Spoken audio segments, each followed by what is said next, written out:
नमस्कार, मगही लोकगीत चैनल पर सबके स्वागत है को।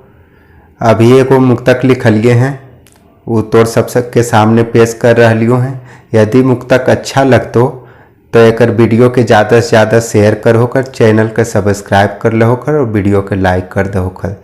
तो आवो सुनो। नवादा बलन के शान निराला है, ककोलत घूमो अभिराम निराला है। वह है कौआ कोल के पहाड़ी भी, पकड़ी बर्मा के पहचान ही बारा है। तो आगे गया के बारे में सुनो, वहाँ के की खासियत है। तो गया तो मगहियन के जान है, ओकरा ऊपर विष्णु पद के निशान है। गया बुद्ध के धरतीये न है पावन,